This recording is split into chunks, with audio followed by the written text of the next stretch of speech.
Welcome to More Than Mindset, the only podcast that bridges the gap between spirituality and success. Go beyond the mind with clarity and confidence coach Kim Guillory and learn how to integrate your passion to serve with your skills and experience to create a business you love. Let's get started. Hey there, and welcome back to the show. So I'm doing something a little different this week.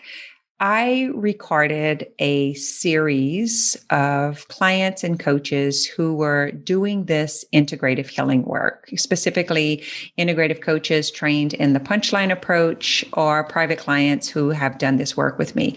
And I want to share some of these interviews with you here because I think they're really important contributions to the world, especially for people who are dealing with trauma from last year or even unresolved trauma from the past, because that is really what we're doing out in the world.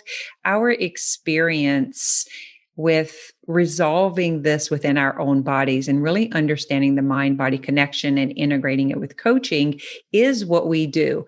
And I think there's a lot of people who still don't know about this work. So the first interview is with my friend and coach, Petra.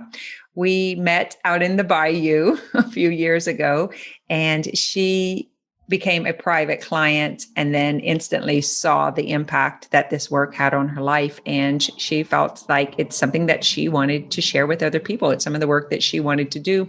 She brought it into the workplace. She is a corporate leader. And then she started bringing it to these other leaders who were having the same issues, just really wanting to do bigger things, but were just kind of like stunted by, the physical sensations that were occurring in their body. So we're talking about trapped emotions and also just the experience of the work that Petra and I did together and what she is offering in her own business. So you can find the link to contact her in the show notes below. And you can also find us in the More Than Mindset group, where all of the coaches do videos and calls. And, we're always sharing something. We're doing a 30-day challenge right now, and Petra is one of the contributors to that. So I hope you enjoyed the show, and let us know if you want to hear more of this. I have the whole entire series was like 13 days long. And so I'm going to be dropping these periodically. I really wanted to get this one to you. We've been planning to do an interview together and the time just hasn't worked out. So let me just go ahead and get this one to you, and then we can do a follow-up with any questions that you may have. I hope you enjoy. Hello, and welcome to day 2 of the Believing Better series. Our special guest today is Petra. We have kind of a little fun story of how we met. For you guys who are out there saying, I don't know where my ideal client is, you can actually find them in the bayou. So we're going to tell a little bit about our meeting and your story and the things that changed for you, where you found yourself at, like what position you were in according to your beliefs. And once you were able to see and change them, what we call see, lift, and shift, how did your life turn around? All the fun stuff. So, yeah. Hello, everyone. It's a pleasure for me to be on this series. The work Kim is doing and the punchline approach is really profound, and it helped me to elevate my life. Definitely. It was a great, and still is a great experience for me. I'm originally from Czech Republic, and I moved to US, to Louisiana, where Kim is living 3 years ago. And I did a lot of self-development work at home in Czech. So I have over 10 years of self-development work through different therapies like tapping, EFT, soul integration, and things like that. And I did a little bit of coaching, but I was here in Louisiana, and here in the area, people are not really into self-healing, personal development much, or I haven't met them. I haven't been lucky to meet those kind of people. And when I was looking, people were either sending me to a church or to a counselor. And this is not really what I was looking for. And I was just hanging around by myself. And one day I decided to go on a kayak trip in the bayou. And I went by myself, and we were introduced. I remember now standing on that parking lot. It was like, hey, just go around and introduce each other. And Kim was standing there. So she said like, hey, I am a yoga teacher and life coach, and I am from Pineville. And I was like, hey, yeah, we were supposed to go share driving to the launch. And I was like, can I drive with you? Can I go with you, please? So I kind of sneaked in her car. And it was a long drive, right? It was like 1 hour drive. So we talked, and then we ended up on a kayak together. Thank God we ended up on the kayak together, because I'd probably still be sitting on the bayou trying to get back. Yeah. I found out we were going backwards, and Kim was taking pictures like, oh, hi, I'm doing this. And it was such a strong wind that the kayak was going backwards if one stopped paddling. It was I have no idea how to kayak. Like, I wouldn't say that I was like in a down, but emotionally I was down because I moved to US to kind of find myself. It was main purpose for me. It was as well a career move. I'm working for international company. I took it because for me, it was a great way to be myself. Like we are stuck in those patterns of expectations and from family as well, social norms of the country we are living at. And definitely work, right? I was working in that time for 7 years in the same company, and I was not the same person. Like Linda was saying yesterday, I was working on myself hard, but the people still saw me as that person who was hired at some way, like really hard to progress in their eyes. Like I was changing, I was working on myself, I was progressing, I was getting results, but it was not really seen as I would wish it would. But it was in some way, right? Because I got here in US, so it was awesome. And I could start like fresh start because no one knew me here. I knew one person briefly, my boss, and that was it. No one else knew me. I was here alone by myself, no family, no connections. It was like so profound to start like pure fresh start of my personality and finding out who I want to be, who I am, right? Because no one was telling me, hey, you are not like you were, because no one knew me. So it was like, ooh, I can try new things and be who I really want to be. But at some point, I actually found out that, I somehow got in a relationship which was not before I got here, right? So I trapped myself in a long distance relationship, which was not really working well. And I decided to break up because it didn't go well. And I saw the pattern I'm following, right, in my relationships, that it's me. I realized that it's me creating what's going on, because otherwise it would not be repetitive. Like I was not changing something in me. That's why I was looking for someone to talk to discuss things with, because someone in me was attracting those relationships which were not serving me and which were not serving the goal I had for my life, for my where I want to head, where I want to go. So I signed up for, I know it was around Easter. Usually Easter for me is a very profound time because I go through transformation. For me, Easter is a time of transformation. I don't know how you guys have it, but last few years, Easter is always like something big happens and some big transformation. This year, COVID, for me, it was a big transformation time. And I signed up for, it was supposed to be like some short program, Journey to Joy. It was Journey to Joy, and it was during Easter. Yes, exactly. Yeah, and it was like Easter time. And I remember you calling me and saying, hey, this is not for you. This is too small for you. You wouldn't be satisfied with that. You should do like intense 3 months coaching. And I was like, whoa, like slow down. Like, I'm not sure. But I was in such a deep like down, because in that time something else happened as well, like relationship wise, where I realized like that I really do not serve myself with my choices. It's that whole, when you recognize it, but then it's like, now what? Yeah. And it was another like that I was not important enough for the guy, I joined the 3 months coaching. I found my buffer. I quit drinking. I quit drinking every time on Easter. I was like dedicated 3 months not drinking. I found out how much I actually drink. That was like interesting because guys, like I literally didn't realize. I knew that I am, but I didn't realize how much. Yeah. Then it was like we went in a bar, and I was like, because we were meeting in the bars, right, with friends and with people at their homes, and it was like, oh, you want a beer, and get the beer, and here's a beer, and I was like, no, I don't. I was like, you are not drinking? I was like, no, not now. And I was feeling like some alien, like they were looking at me like I have 3 heads, like what happened? I was just, no, I'm just on a land. That was a great thing. Yeah, I could just say that I'm on a land. So I started because of relationships, right? That was my main goal to change. But I found out how much the limiting beliefs we have are impacting everything. This is like how we do one thing, we do everything. So it was like relationship thing, but it ended up being relationship to myself. Yes.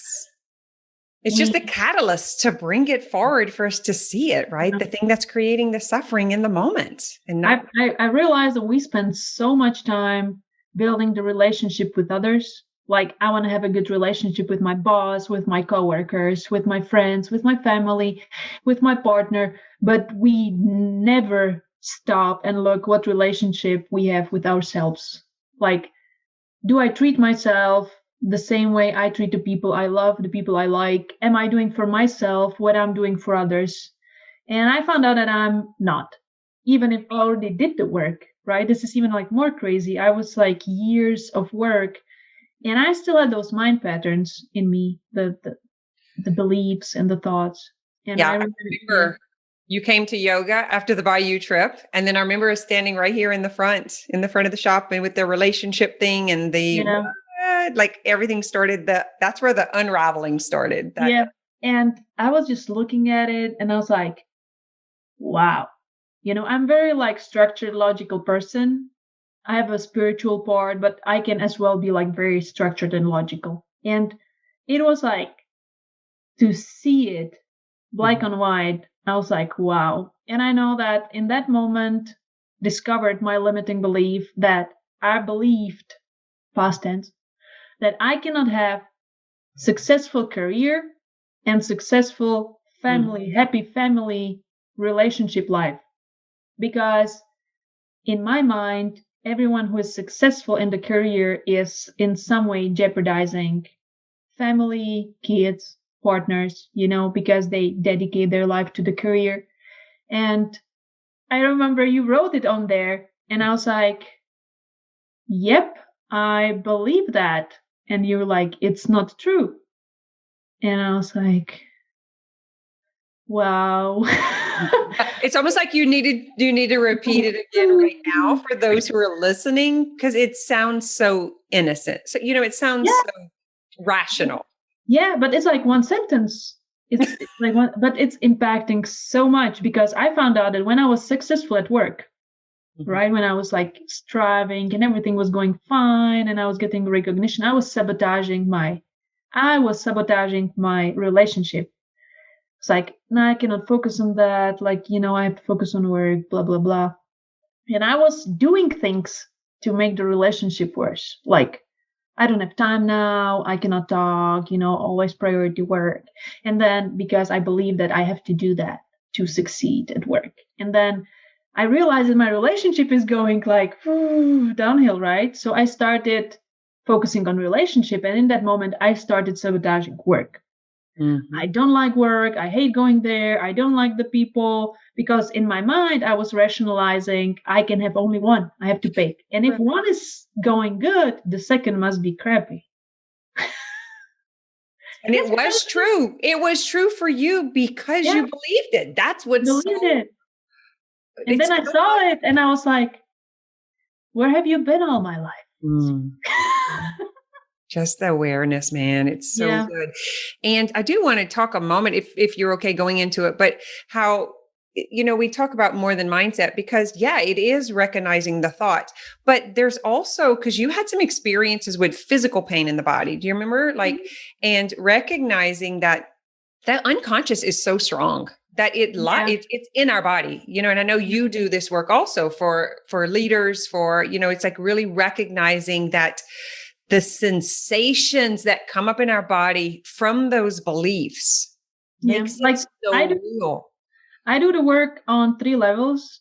It's releasing trapped emotions because we have, as you said, the physical sensations. We have trapped emotions from the past life, from the traumatic experiences we had, which right now in our mind can look innocent, oh, someone came and got my ice cream when I was 4 years old.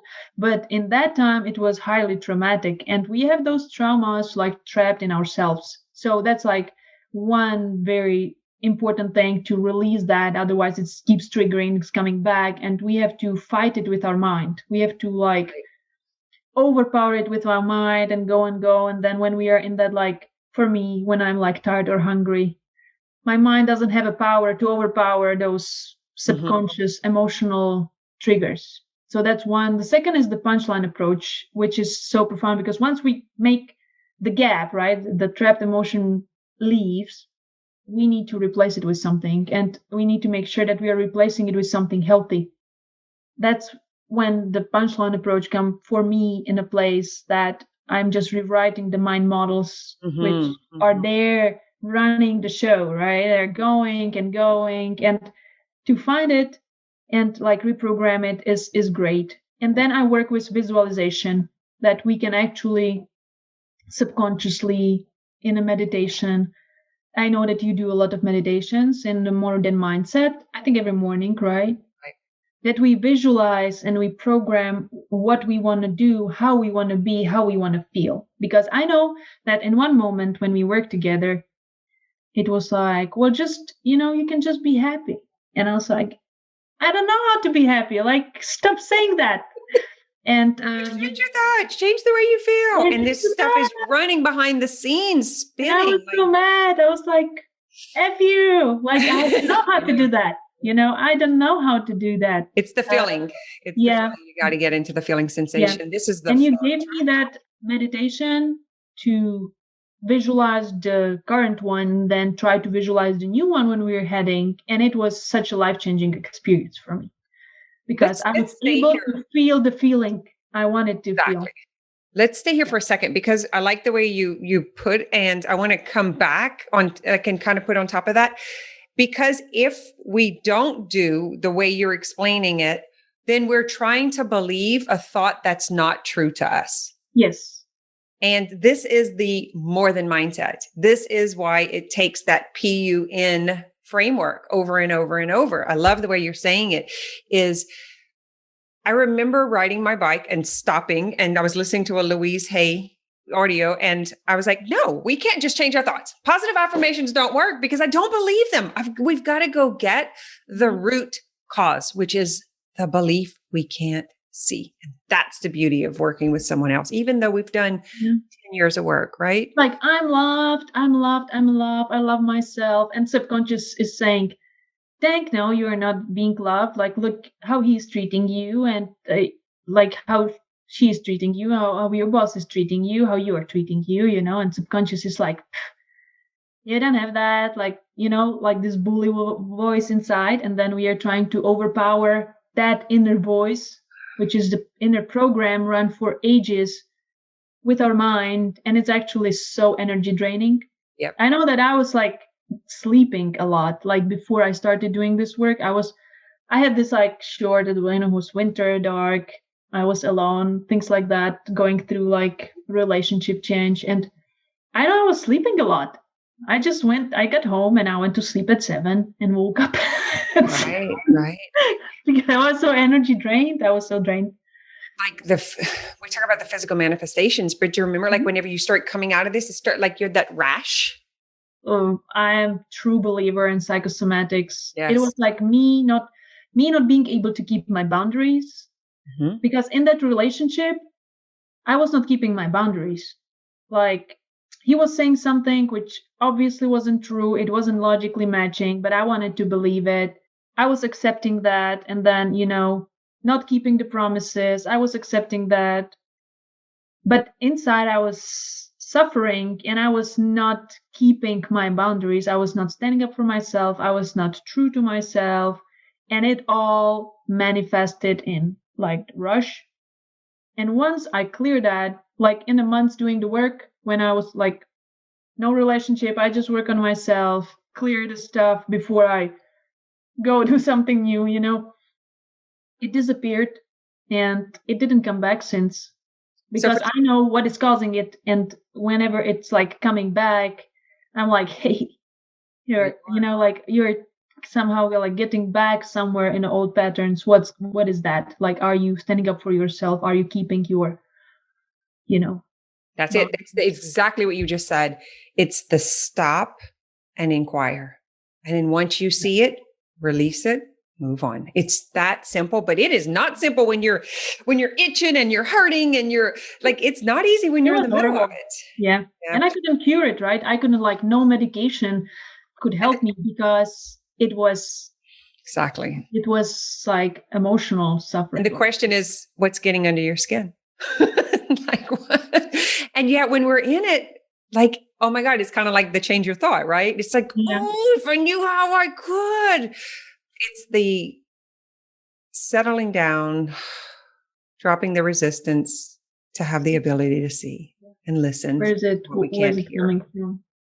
Yes. It's an emotion and allow it, right? We go and like right now, and it's coming back, it's not like, I know that there was this saying like this monk was going and he was carrying this heavy backpack and he just dropped the backpack and stretches back and he's like, oh, it's like, okay. And like what happens after you reach that and the man puts the backpack on again and keeps going, right? Mm-hmm. So it's coming back. What I really love about this work is that I now have a tool to get out of it. So instead of being in it for a week, months, 3 months, year, some people are in those emotions a lifetime. Like I did the work so much that right now I can realize it immediately. Yes. And I know I'm doing it, right? So I know I'm buffering with Facebook and I know I'm buffering with chocolate. And it's just my decision if I want to go down that hill or if I want to change it and heal it and be true to myself and come back to myself. So we can still make a decision to keep it. At least you're doing it consciously. You're doing it with conscious. Yes, exactly. Yes. It's a personal decision. It's so empowering. It's no one's fault. It's my fault. Mm-hmm. I am allowing it. I know I can change it. I know I can change everything in my life if I decide. Mm-hmm. So let's talk about, we're going to say, I'm going to kind of read the list because I want to stay with this, but what was your old belief? And that was, I can't have a successful relationship and a career. That was one of them. I had a lot. I had more, not a lot. I had more, but that was the first one, which What would you say is the primary one you want to speak about? Would it be the somatics and the physical, like understanding the way that works? Or would it be that you came to realize and create that was one. And I would say the second one is big for me because I got from that relationship to myself, right? I work on that. And it was that if I speak up what I think, what I want, I will be rejected. Mm-hmm. That was like my other one, like really big, that if I express what I want and I express my feelings about things and how I really want to do things and stop being just accommodating myself to others, I will be rejected. And I had like big fear of rejection. And it was like a big one on all the levels, impacting so much. That change was huge for me. And so what if you can stand up for yourself and be yourself? Like liberating. And it was so hard to change that because it's that subconscious fear. For me, it was like you're like standing in front of the decision to do it, right? So you're standing in front of a decision. I'll just speak up for myself no matter what the cost is. That's that one decision. We are one decision away from a totally different life. That was for me. I will say what's on my mind, stand up for myself, no matter what the consequences are. Mm-hmm. That was my decision, right, to change that. And I remember it's like you are standing in front of this jello wall and you're just trying to like do that step through it. Mm. That's like, if I visualize that inner feeling someone, it's like there's like some resistance to do that step. But once you're on the other side, it's easy. It's the stuff our mind tells us when we go to do it. Like, oh, this is when it happens. And, we've all lived with this emotional manipulation. Linda and I talked about that yesterday. If you do something that's out of a line, they're going to punish you by rejecting you or by leaving you out or by ignoring you or, whatever the thing is. And those stories of the past really prevent us from taking a stand today because it happened in the sixth grade or because it happened, with the last relationship. It's so real. It feels so real in the body because there's an emotional samskara that's connected to it, and you'll feel that vibration. Yeah. And now I say it and people are not used to it, right? So like in general, people are not used to people being honest and honestly exposing and asking the questions to clarify, right? If there are assumptions, to ask the questions to clarify. Hey, you said that. Does it mean you don't like me? Like it's so uncomfortable for other people. And they're like, whoa, you are so bold and stuff. Like, yeah, it's awesome. But guys, it's a work. Like it was not always for me like that. And I did the work and it was uncomfortable. And I believe it's hard. I remember I was like, but it's hard, like with Kim, right? But it's hard. She was like, it's just a thought. And I was like, F you. Like, stop saying that. It is hard. It is hard. It's hard. And I was just so mad. But that thought of that it's hard is just a thought was life changing for me. It's just uncomfortable. That's because if you are sitting with that thought, it's hard. It's so energy draining. Like you don't want to do that. You don't want to stand up and go because you believe that you have a high chance of failing and that it would take a lot of energy. And like by nature, we are lazy, so we don't really want to, So turning it to something fun and challenging and something we just try for the heck of it, was very liberating for me. Yeah. Like, I will just go and try to say this guy this and see how it goes. It's like a game book. It's not like hard thing. It's just testing on people.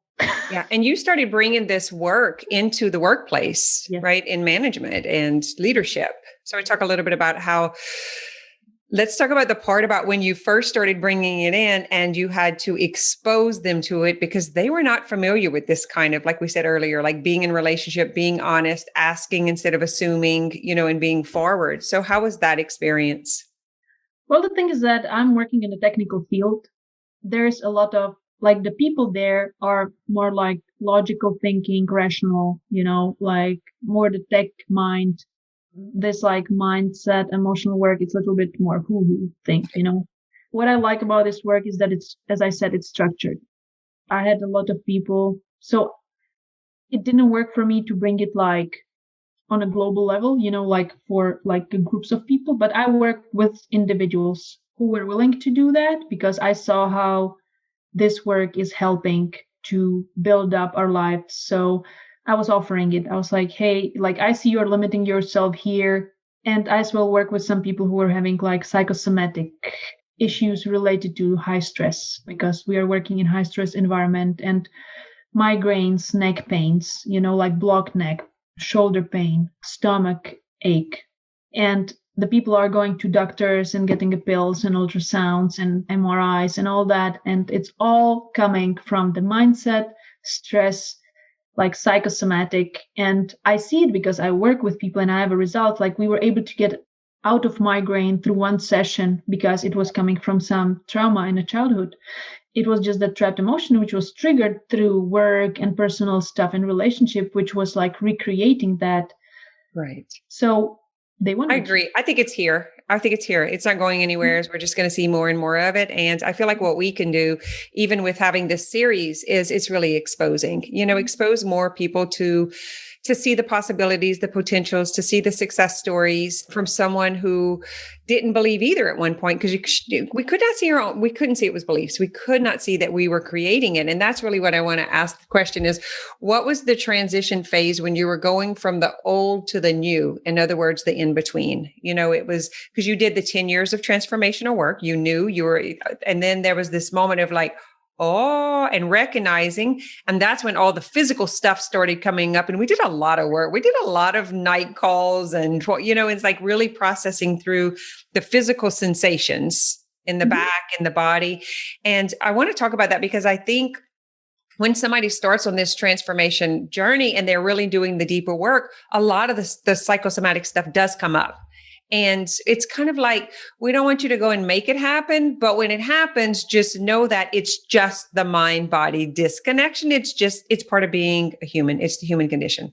It's really nothing wrong. It's only awareness, but we do have the tools to expose and extract, to dismantle what we can't see that's running behind the scenes. So what I would like to tell people, like when you get to the phase that you're working with someone on a mindset, or you're working on your mindset yourself, and you hit the point that you will start having physical signs coming up, don't stop the work.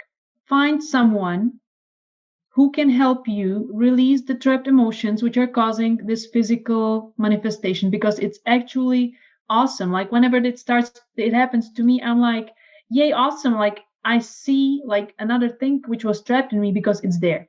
Like that you stop the work will not make that thing disappear. That trapped emotion is staying in you. And it's better to do this work and release it in a moment when you are not going through any like hula hoops in your life, because it will show up later on in the moment when would be the most like problematic for you, or the most like, how to say it? The circumstances or the pressures of life or the catalyst for it to bubble up. But the bubbling up, there's a gift in the bubbling up. Yes. And that's for you to release. It's just an opportunity for a better outcome. Opportunity, because you are not it's coming up through your own work, not through circumstances and situations bringing it up in you. When you are forced to react, you have time and peace to clear it up on your pace and your time. If you just realize that you have it, instead of, that something happened in your life and it will bring it up and then you have to deal with that. Just find what fits you and clear it up. And it will you will do this space jump on your journey when it leaves. I'm telling you, it's so like such a relief. And I know that the first time to do that, it's scary. Because our subconscious is like, hey, I don't want to go there again.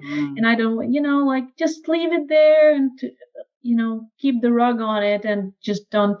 That safe container is so important to really trust. And you have to feel safe. You have to feel safe in order to go there, because the mind just will not let you go. And I kind of relate it to when someone starts exercising or start doing something new, they'll get plantar fasciitis or a knee thing or a hip thing, or, it's like all of this stuff comes up whenever you start something new. It's very much like that.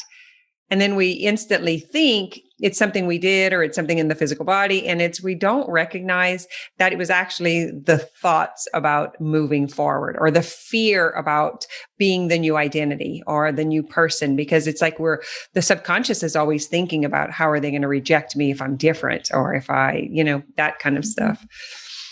Those deep, uncomfortable things. You release it once, it's really uncomfortable. You release it something second time, it is uncomfortable. You do it third time, it is kind of uncomfortable. And the fourth time, you are like, I need someone just to get me out of that. It's like short time of discomfort brings such a relief long term that you actually, it's like you have a pin in your finger, you just want someone to pull it out, right? And in the beginning, like if it happens first time, you're like, this will hurt. And the second time, you're like, just get it out. Yeah, it's like you start looking forward to it. But here's the other side of that is you can get addicted to healing. Like we have to stop that too. So it's like it's always a balancing act, because we kind of get used to, we want to always be knocking and hey, we get addicted to the liberation. We get addicted to that breakthrough. And it's like, hold on. We already have the tools. You just use them whenever you need them. So just keep living life. And I promise you, opportunity will allow it to bubble up. Then you can use your tools again. But you don't have to always have someone rescuing you, But at the beginning, I think we do. I think it does take someone to show us that, someone who knows how to do it. And that's what I love about what all of you guys are doing. We did the work together, and then y'all instantly were like, I want to know how to do this. I want to help other people. My friend needs it. My mom needs it. My sister needs it. My, whoever. And that's really how all of this started opening up, is, how to integrate coaching, or this integrative coaching, in your current skill set, whatever it is, because you were already doing tapping, you already had quite a bit of training and skill set in it. It was just that next level of really understanding the unconscious, and breaking through Does that. it help me a lot in, like, I'm a very independent person. I like freedom and I don't like being dependent on coaches, therapists. As you said, like this addiction to healing, like I'm addicted to healing in some way because I'm addicted to self-progress. But I hate being addicted to someone who is doing it for me. Yes. So that's why I wanted to learn it so I can use it. It actually helped me I believe it helped me with my career, with my work, because I was able to use those tools. It's like you show care, but we can show care, but I can show care with the tools which are actually helping them. I always care about people who I'm working with, but it's a difference to say, well, I'm sorry that this happened to you, or, this happened, it's sad, but whenever you need help, just come to me. I have the tools, how you can feel better, like it takes a month and they feel better. And that's like so rewarding for both of us. Like I really love helping them and seeing them like succeeding and thriving. They love it too, of course, right? Yeah, it's like once you have something that's magic, you want to share the magic, you want to share the joy, you want to like bring on the party. So let's talk about the things that you did materialize in this process. So your life now looks like, because there was even a time where it was like it wasn't just relationships, it was job, it was like kind of all in there. But now, like you're sitting in let's celebrate it. You're sitting in the celebration of the joy. You've like full circle. Like in the beginning, I would like to say that I was not happy, but I really didn't have defined what I want. And I think that a lot of people are in it. So if you're listening to it and you're sitting there and you're unhappy with your life, ask yourself, have I put down what I actually want? And I know that I was procrastinating on it for a long time. You were telling me like, write 5 things, 5 fingers, what do you want in life? And I was like 2 months, nothing. And then we went to that retreat and you were like, you will write it now. I'm watching you. So I really didn't have defined what I want. And that was like the first big mistake. So that helped me. And then I clarified that I want family. I want to have a family life. I knew I want to have a baby, but I really didn't have a partner who would share that because I was always acting like independent and free. So I was attracting those kind of partners and they didn't want to have kids, right? Because they wanted to be independent and free and travel and everything. So I found out I want to have like a family life and really want to have a kid, but I want to have a career and like fulfilling work life in the same time. I don't want to like sacrifice it for it. I don't want to sacrifice my work, which is fulfilling for me, is bringing a joy to me, and I really like it. And I didn't want to sacrifice it for family, right? So overcoming that belief brought me like I met a guy I love. I believe he's my soulmate. We are so close and he's so amazing, and just living with him is so great. I haven't experienced relationship like that before, and it's just every day, is a miracle for me to like wake up next to him and be like, hey, I have it finally. I got married. We are living in a house. I have a beautiful daughter, which got born like 2 months ago. So she's my tiny little princess and she's amazing. And my relationships with my family got better. Like they were not bad before, but like, for example, with my sister, who is amazing and awesome, like in last year, I would say, we even started like partnering at work. She's doing the craniosacral therapy and physiotherapy. And we started partnering like the mind work and this like deep energy level work. I got promoted at work. I started doing this coaching as like partially as a business, like exploring the business potentials of it. So when I'm on a maternity leave, I can get some as well financial security and do what I love, because I really love that work. I really love it. Doing it. It's so fulfilling. So many changes happened, and it was this, everyone is like, oh, this 2020 year sucks and we don't have a toilet paper. For me, it was like the major transformation year on all levels. I got promoted, I got a pay raise, I got pregnant, I moved to a new house, I got married, 2020 is an amazing year. It's kind of hard to say that, right? And I started the business, got, like everything set up in Czech Republic. And it's just, like, I can just celebrate. Like I can look back on this year and be like, whew, 1 year. Woohoo, that was something. Yeah. What I a can ride. definitely say it's not one of my top 5 worst years or my top 2 worst years for No, sure. Like probably not even in the top 7. no. For me, this was like big in a good way. Yeah. And I think it's the tool set. I think it's Danielle that texted me the other day and they were like, thank God we have these tools. I don't know what we would have done if we wouldn't have had these tools. For me, it was this time enabled me to slow down, really get focused, like basically I lost the distractions of traveling, concerts, all kind of social gatherings and stuff, and just come to me and internalize, and things started like I already prepared, the ground for it before, but everything like materialized for me this year. So good. So instead of traveling outward as we were all doing, we were all able to travel inward, which is where we found everything, the joy, the empowerment, the acceptance of all that is, the contrast. And I think anyway, that's what it's been like with me. And that's what I'm seeing in you also. So good. Sitting on my backyard and journaling and writing down the manifestations, what I want more of. And, it just kept coming. So when looking back, what's one thing your now self would tell your past self before it started? Like what would you tell someone else who's where you were when you began the work? Like start now. There is no better time than now to start, because the things will not change. They will just seem like they're changing, but they will be just the same thing in a different clothes. We repeat the same things over and over. They just look slightly different. So just start now. There's no tomorrow to wait for. What would you tell someone who's in the middle of the work and they're feeling like when all the stuff starts bubbling up and you want to eject the process, you want to quit, you want to what would you tell that person about, staying with it or whatever? Because we all experience that transition. Well, I know that sometimes it can be overwhelming. Sometimes we are just working with a person who's not the right fit for us. Respect your pace. I would say that's really important. Don't let others push you in the progress. Respect your own pace. Like our inner soul, ourselves know the things we can release right now to stay stable and healthy.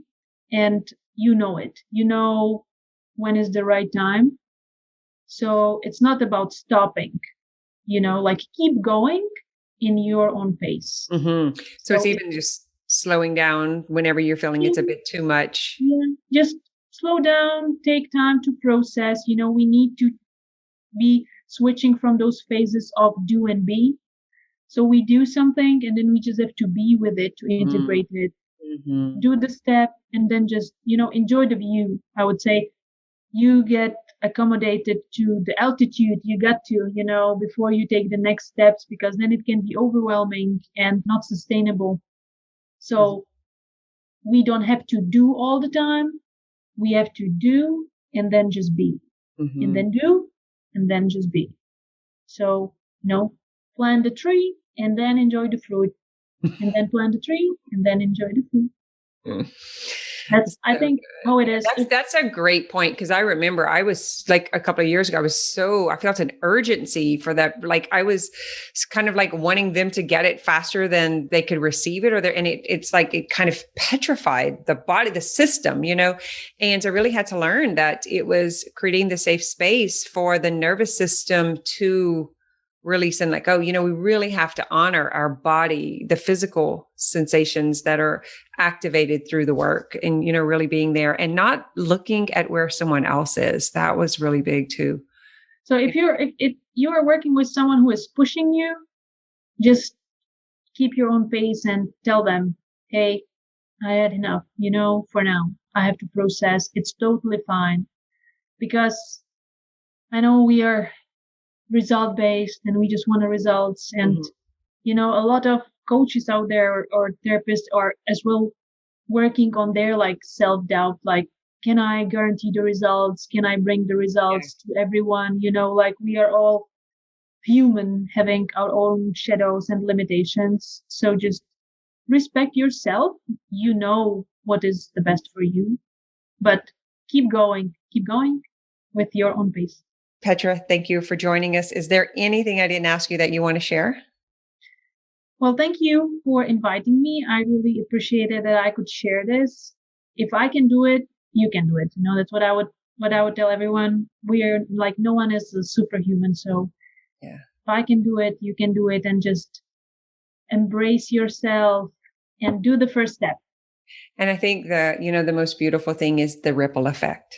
Once we learn how, we can show someone else how. And really that's the beauty of all of this. And we find a community, like for me, it brought a community, and I really love it. The integrative life coach community is very fulfilling, supportive, important for me, and it's great to have. And once you start doing this work, you will start attracting those kind of communities and people, and it will bring more to your life.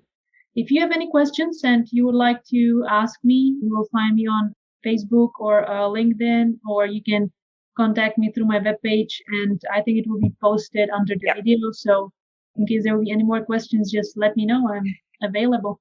We'll have the link attached, and you can go straight to her personal page or her group or wherever you want to find her. If you're in the More Than Mindset group, you'll see her name tagged. And so you can just click on it from there. We do have a very rich community. I do believe that we've got a lot of experience together. So until next week.